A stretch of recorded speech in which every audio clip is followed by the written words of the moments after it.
Welcome back to another how-to video. Today we're going to be doing how to sell your Pokemon cards like a pro. We're going to run through every possible scenario that I can think of, so that way when you guys go to sell your Pokemon cards, you guys are ready to go. If you guys did not know, I started this new how-to series, and the first video was how to start your Pokemon card collection like a pro, and I will make a playlist for this and everything. And we will be doing a little giveaway today. All you have to do is make sure you're subscribed, hit that notification bell, leave a like. I want to get this video to 1,000 likes. And then I want you to comment your favorite Pokemon trainer from the show or the game, and it cannot be Ash. And we're going to be giving away Japanese Tyranitar art rare. We got a Gardevoir trainer gallery, Urshifu, War Turtle Classic Collection, Ivysaur, and Mr. Mime. And we do have to announce the winner from last Sunday's giveaway, and that is Priscilla. So just hit me up on Instagram or email me, and I'll get those cards sent out to you. I got a big pile here that I got to send out. And we do have to give a big thanks to our video sponsor real quick, and that is PokeNotify. If you guys are sick and tired of missing out on all these drops and pre-orders, and you guys have tried all the store alerts, and you tried all the free Discords and still haven't been able to get anything, definitely give PokeNotify a try. They have a 3-day free trial, and then if you use the code PokeBeardtcg at checkout, you receive 25% off your first month. So definitely check them out. All the links are in the description. But all right, let's get started. So the very first thing we're going to talk about when it comes to selling your Pokemon card collection is knowing the value. That is the most important part. I see so many people that come to sell their cards and collections at these card shows that have no idea what it's worth. Because the first thing I ask is, do you know the value of your collection? And almost all of them say no. So that is for sure number one. If it's more modern stuff, TCG player works fine, you know, collector and stuff like that. But if it's more mid-era and vintage, you're definitely going to have to do a little bit more digging and looking on eBay and really comparing conditions, because that's where it really matters. There's just so many people that sell mid-era and vintage cards that are lightly played, but they say it's near mint because, you know, a lot of people just don't really know better. So definitely just figure out what everything is and then grade the cards that you think would get a 10 if they're nice cards. Don't just get every little card graded. You know, don't get your basic EXs graded and like even your full art EXs and all that, because I'm telling you, even if they hit 10s, they can take a while to sell because not too many people are just, you know, buying those cheaper cards in 10s. So definitely just try to stick with your, you know, more expensive cards. You know, most illustration rares I feel like would be an okay thing to grade. Some of the lower end ones, maybe not. You know, they might take a while to sell, but again, just be picky. And that's why I'm going to go over that video in the next how-to series so we can figure out exactly what we're going to grade. And now we're going to talk about where we can sell our collection. And honestly, there's a bunch of different ways. So the easiest way to where you don't really have to worry about anything is a consignment service like ARIZONATCG. You just send them all your cards. They're going to handle everything, and then they're just going to send you money, which isn't a bad option if you are super, super busy and do not have the time to sell these cards individually or go to card shows. You know, that's why it's there and that's why it's very popular. Now, the other ways to sell your Pokemon cards is eBay. Now, I'm more of an eBay guy over TCG player. I would say TCG player is a little bit better for like modern stuff. It can kind of go quick and you also don't have to put pictures of everything. So you can post a lot of cards quickly. So if you have a ton of cards, especially modern, TCG player is probably going to be your best bet. But it does take a while to build up your seller rating and all that. And then with eBay, I think it's much better for like, you know, mid-era vintage stuff where you got to take pictures. And then it really depends on what you want to do. If you're just trying to sell your entire collection, just be done with it. But with TCG player, it would definitely take a while. At least with eBay, you can sell it as an entire collection, you know, buy it now or an auction. And remember, always just try to get as close to market as you possibly can in any single scenario. But if you are still collecting and like you're selling your doubles and you're going to keep buying cards, then I would say it's very, very smart to start your eBay store or your TCG player store. So that way you can build up a reputation and you can sell cards easier and easier the bigger you get. And then you also make more connections, have repeat customers, and you'll find other sellers where you can buy collections from to maybe keep some of the cards and sell the rest. So you can definitely grow on eBay and TCG player. Now, when we're selling on eBay and TCG player, I always like to be the cheapest on the market if possible. I understand if you paid a little bit more, you can't always be the cheapest, but just for some of your cards, you might have to break even on, which will happen a ton, especially if cards are moving up and down. You know, you might buy a card and it goes down in price the next couple weeks before you even get it listed. So you have to keep that in mind for sure. And then to always make sure you put free shipping. It will help a ton on eBay. And then same with pictures. You got to do good pictures. Like we got this lot right here. Now, I would like them out of the top loaders and stuff, but this is not too bad. I mean, you can see everything close enough to where I can zoom in. So you always got to try to have clear, clean pics. And if people ask for more, you got to send it to them. And then another thing, if you are going to do best offer on eBay, please do not get offended by the offers. Almost everybody starts off with a lowball offer, but there's a lot of people who would be willing to pay close to your asking price. You just kind of have to go back and forth. They're just trying to get the best deal possible. So do not get offended. I see so many people like actually get upset when someone sends them a lowball offer. I know it's kind of annoying, but it literally takes seconds to counter, and you never know what's going to happen. If it's a lot where I can't really see everything in it and I'm kind of taking a gamble on it, I'll definitely start off with a lowball because, I'm kind of taking a risk there. So, but I would be willing to pay more, especially if we talk more and maybe you send me some more pictures, you could end up with more money. And if you're doing auctions and let's say you wanted to sell for $600 and it sells for $400, do not cancel that and relist it because you are going to get a bad seller rating instantly. I see it all the time. People will just start a new eBay store and just keep doing it, but that's not how you're going to grow. And if you are selling on TCG Player and you're selling like more expensive cards, just try to put some pictures up. I know it takes a little bit longer, but they will sell so much quicker than the ones that don't. I've tested it many, many times. I've literally put the exact same cards up, one with a picture, one without a picture. I even did a little bit cheaper with the one without a picture, and the one with the picture sold almost immediately. So try to put your pictures up and just make sure they're good, solid pictures where you can see the front and back. It always drives me nuts when they got pictures to the front, but not the back. And then for the description, you got to be as detailed as possible. Like if you put a title that says cards are near mint and a couple cards are lightly played, they could literally try to fight and get their money back or get some sort of partial discount and keep the rest of the cards. So I really like to be as detailed as possible, and I'll put like moderately played through near mint. And then I'll also say, definitely check the pictures for, condition so you can see for yourself. So just be as detailed as possible. It just helps. And then when you do sell these cards and ship them out, please package them nicely.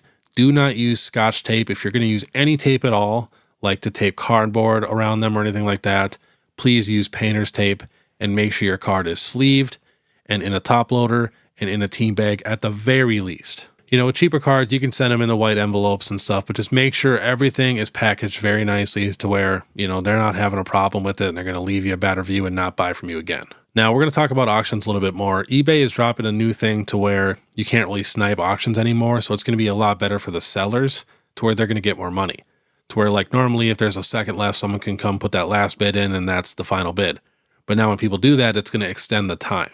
It really sucks for like snipers like myself where we get a lot of these collections on eBay on auctions and we just get it in that last second. I love doing that, but it's going to be super good for the sellers. So let's say you have some cards that have been on eBay for a while and they're not really selling. You could make some of those cards into an auction. If you started at 99 cents, free shipping, I know it's a little risky, but most of the time they're going to sell for their value or at least like $1 less or maybe even a couple dollars more. It's just good to keep things moving. And then too, you got to think, we want people to come check out the store. So if you're only doing buy it nows, you're missing out on thousands and thousands of people that only check auctions. But if you have a couple cheap 99-cent auctions going with free shipping, they might see that, they might click on your store and be like, oh, what else does he have?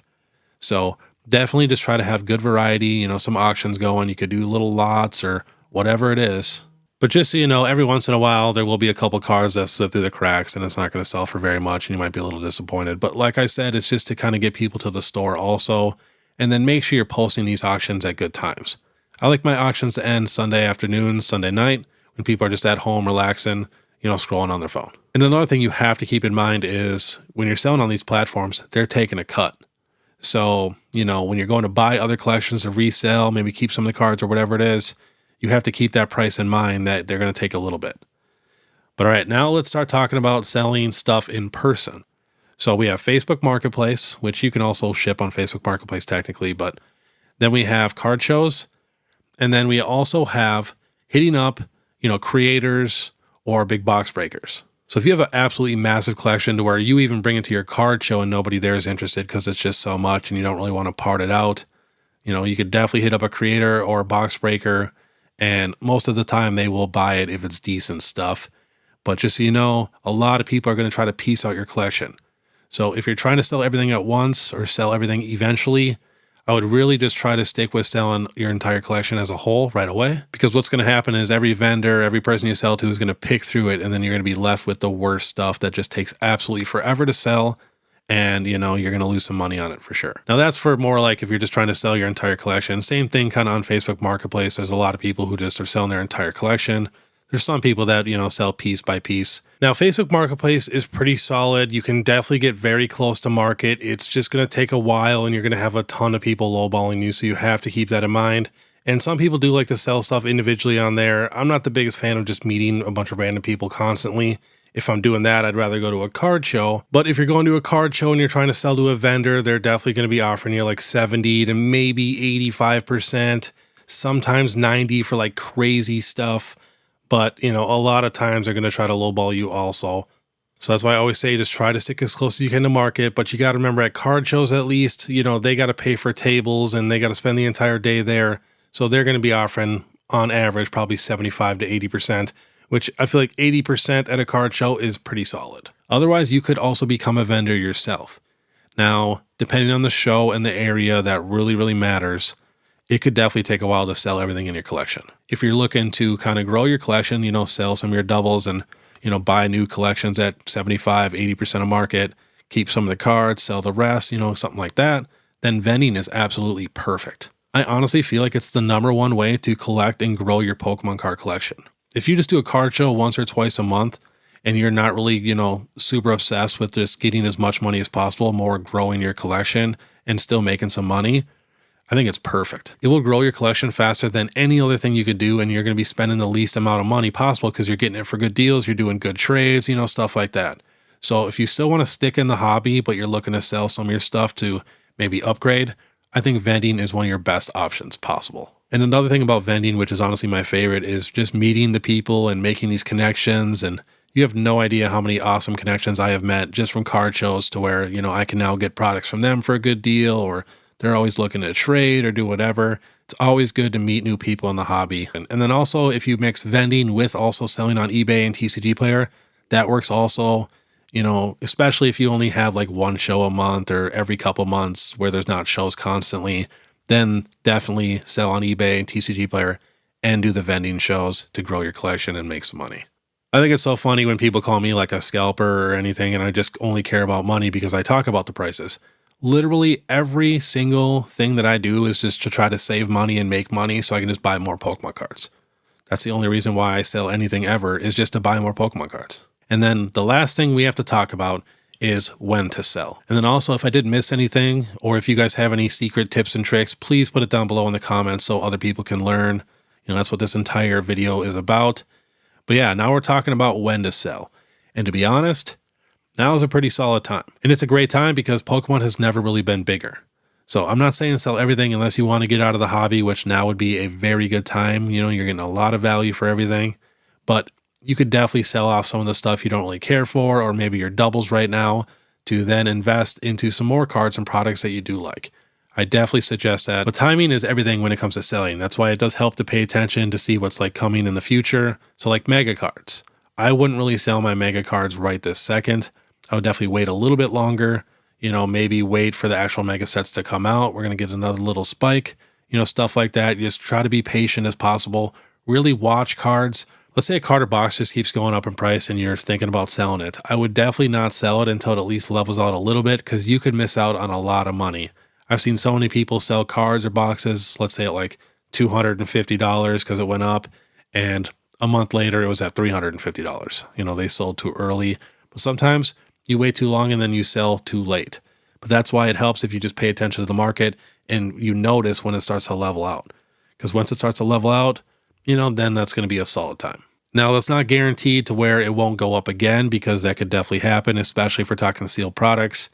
But, you know, at least you waited till it leveled out and you didn't miss out on anything like that. And also, when you're getting your cards graded, you have to think about the time it takes for them to get back. You know, if it's a new card and it's crazy expensive in a PSA 10, but your card doesn't come back for 3 to 4 months because you didn't do like the express grading, you know, that card could literally be a quarter of the price. So you have to keep that in mind. If we're talking super expensive cards, like the best cards in the set, and we're talking day one, it might make sense to get them express graded, especially if you're like very confident that it's going to get a 10. But yeah, like I said, the timing is just so important when it comes to selling, which is why I make like Market Monday and Throwback Thursday and Falling Friday to kind of help everybody figure out these prices and kind of figure out when it's the best time to sell and buy and stuff. And I did think of one more thing. On Facebook Marketplace, almost nobody puts the value of their collection on there. So I have to sit and look up the prices of these cards, because they're asking just some random price. And literally every time I look up the prices, their price is more expensive than what it is market, which is just crazy. So if you are selling on Facebook Marketplace, take really good pictures front and back, pretty close so we can actually zoom in and see. And then please put what your collection is worth on the market, and then, put the price that you want to get. But I think that was everything that I wanted to cover. We covered eBay, TCG Player, selling at card shows, Facebook Marketplace, what you should put your cards at. Like I said, always try to have your cards the best deal possible, slightly under market, especially these vendors. Man, I was getting so heated at Card Party 3. The prices people were asking were just insane. There was a first edition Hollow Ho-Oh I was looking at Card Party, and he wanted $500 or $550 for it raw. And he said it would have graded an 8. I thought it would have graded a 7. But I went on eBay, and literally one just sold for $380 in a PSA 8 plus like $10 in shipping.